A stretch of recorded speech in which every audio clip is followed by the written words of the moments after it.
Hey everybody, Rock Doctor here. Today we have found a place in Colorado, right outside Colorado Springs, that is one of only 4 locations across Colorado that looks anything like what you see around me today.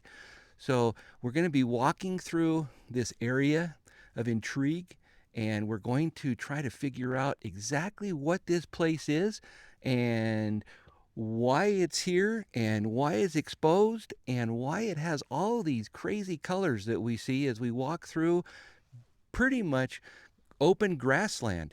So the grassland completely surrounds us here except for this location. So come on along as we walk through what's known as the Paint Mines.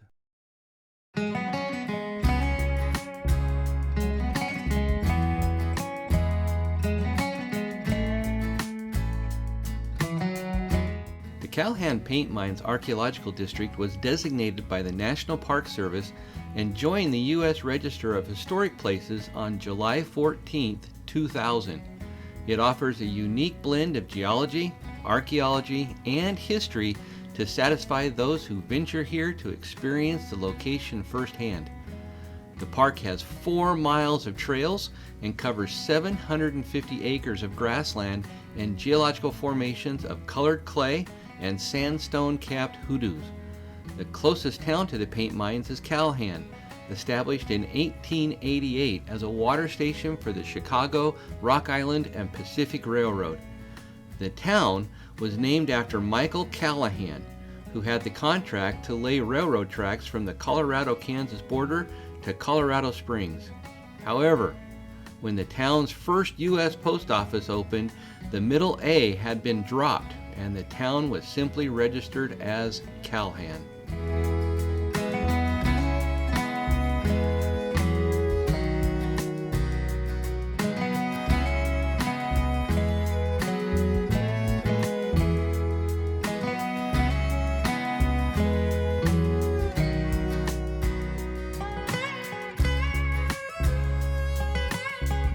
In the 1800s, settlers ventured into the paint mine area to farm, ranch, and mine in the surrounding mineral-rich mountains near Pikes Peak. The rich clay deposits here in the valley were used for bricks as well as pottery. According to one sign that I read in the area, ceramist Artis van Briggle may have used the area for inspiration for his now world-renowned pottery. After settling in Colorado Springs in 1899 seeking a tuberculosis cure, he devoted himself to the craft and art of pottery.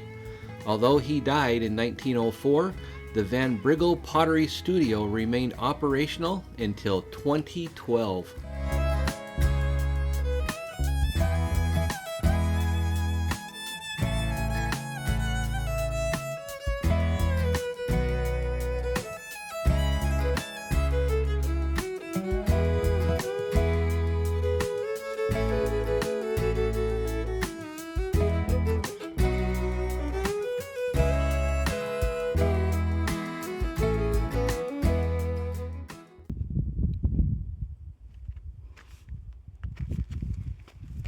Everything you see around you is actually clay that is coming out of the Pikes Peak granite.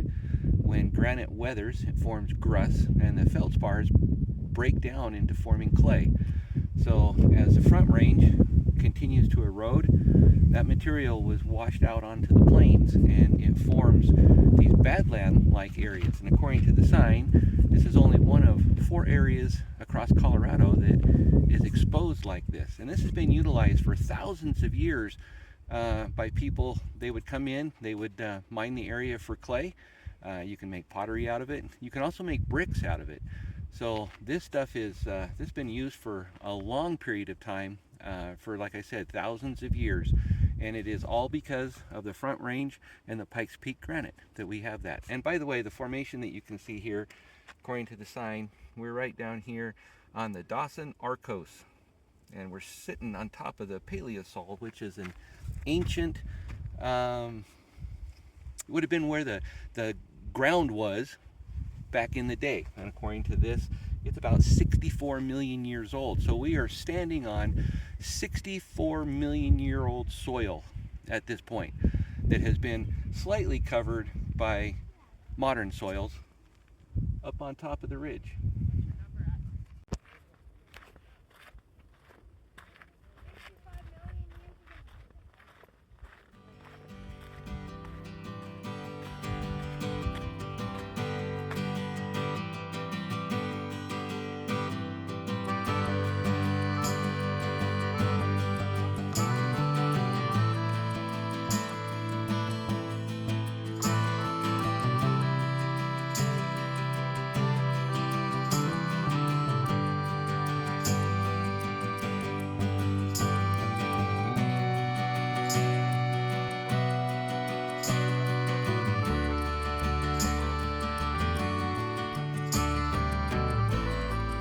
Although the paint mine area is a relatively small area, it preserves and exposes nearly 65 million years of Earth's history, about the same time that the dinosaurs were going extinct on our planet.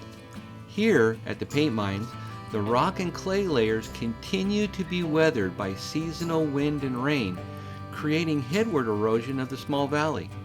As time progresses, the south end of the valley will become progressively more exposed, exposing more of the clay and creating more hoodoos and spires, while the north end of the valley will continue to decompose and erode and simply vanish. Centuries from now, what you have seen in this video will be no more, replaced by new badlands, spires, and hoodoos further south of our present location.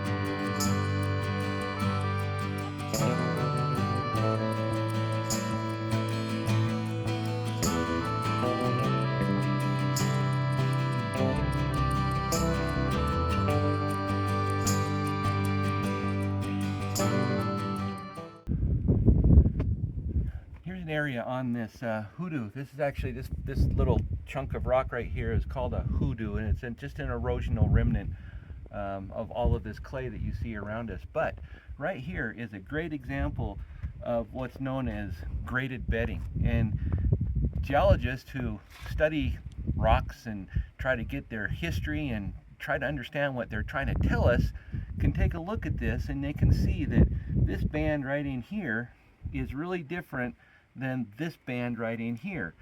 This band is made up of chunks of rock debris, pebbly, kind of rough in texture. This is very, very smooth. So what that tells you, when the rocks are talking to you, that this requires a little bit more speed as far as the water depositing the material. The more water will pick up larger chunks, and so the larger chunks are deposited during times where the water is a little bit more turbulent, and this material, which is really fine, requires basically less water. And so during a time where there is potentially a drought or very little water flowing, that you'll get the really fine materials being deposited, and during times where you have turbulent water and a lot of water, maybe like a little flood or something like that, you'll get more pebbly type of rock. So when geologists take a look at this whole sequence actually tells them that there was a cycle in here of potentially flooding or more rushing water, followed by a time period where it was gentle water, followed by a time period where there is rushing water. And so you can actually kind of get an idea. And then people who study the broad area here, based off of the slope of these things, can actually get an idea of what the stream gradients used to be like. So when geologists sit here and talk about, well, this stream was meandering across a very flat floodplain, they're looking at this and they're getting an idea of what the gradient is like, and they can tell essentially what old river gradients used to be like based off of this type of evidence.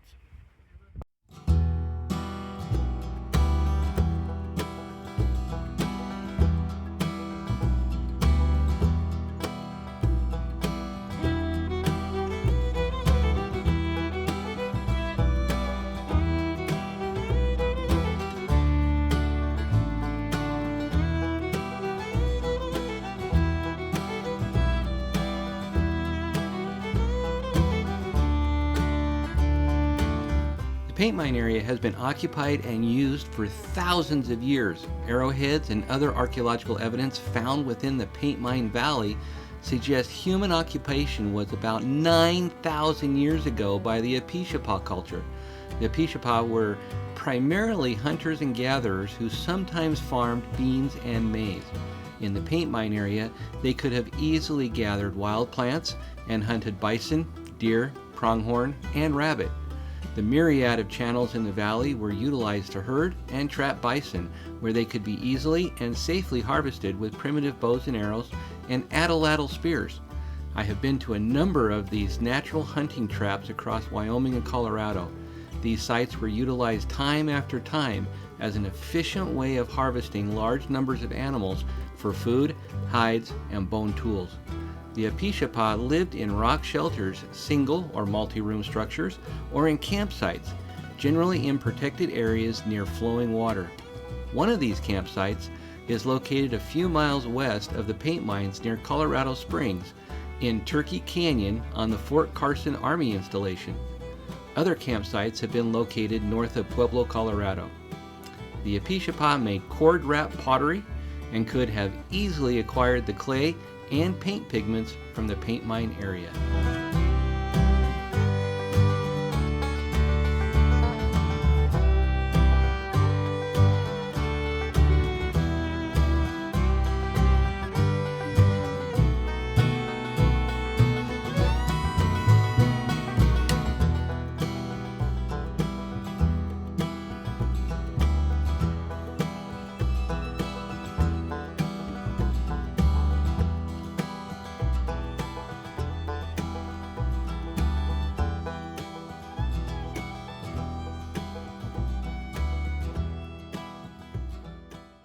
Oftentimes as a geologist, I'm asked, what makes these rocks this color? Why are they that color? What's in there that makes them all these different colors?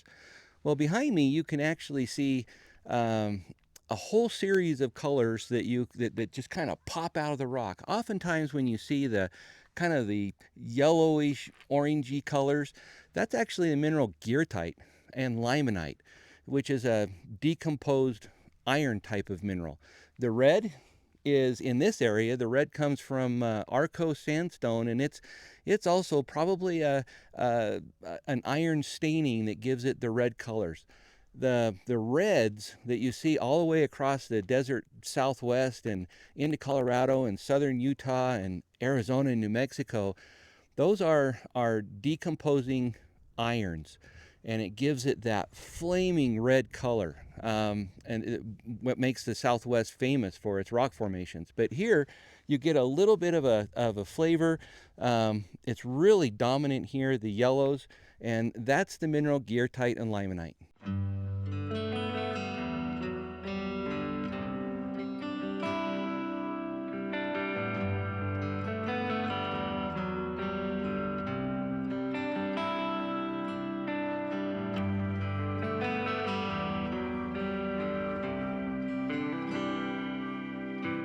As we walk up the hill and out of the valley, we are crossing progressively younger geological formations. As I stated earlier, the Badland Valley is the Dawson Arcos, but here we are surrounded by the Castle Rock conglomerate, named after Castle Rock, Colorado, just a few miles to the north of us. The Castle Rock conglomerate formed as a result of volcanic eruptions in the area about 37 million years ago. Give or take a few years. A 20-foot layer of ash was deposited over the region, cooling to form a very resistant rock called rhyolite. After a few million years, continued flooding cut through the rhyolite, with erosion reducing the once resistant layer to a mass of pulverized rock sizes.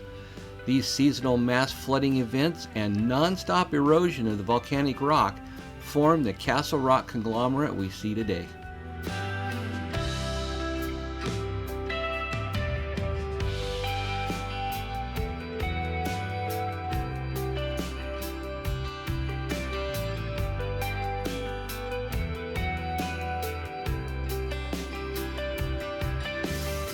Right as we top the ridge, we are greeted with a view of the eastward expanding prairie, and a very large patch of wild chokecherry bushes, sometimes called bitterberry. Back in my geological youth, my mother would always make chokecherry jelly. It took all day to pick enough of the little red berries to make a few jars of the jelly, but it was definitely worth the effort. It was always a race to see who got the right berries first, the birds, the deer, the rabbits, or in this case, the moths.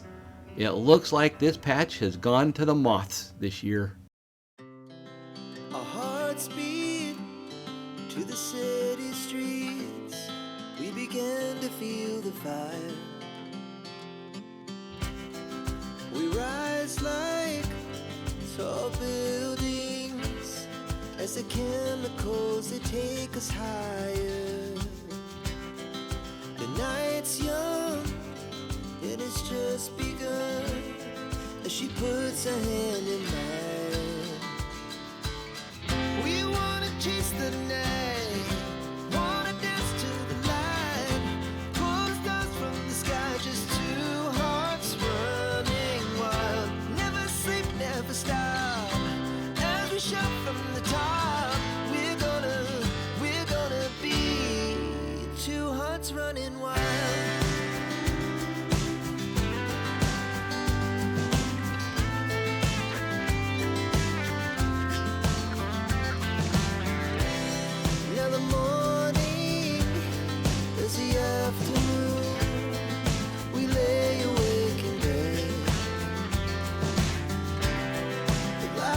Well, I want to thank you today for coming along on our little adventure exploring the paint mines outside of Colorado Springs, Colorado. This was really quite the eventful walkthrough. Let me know in the comments what you liked the best. Was it the badland type of topography that we have in this area?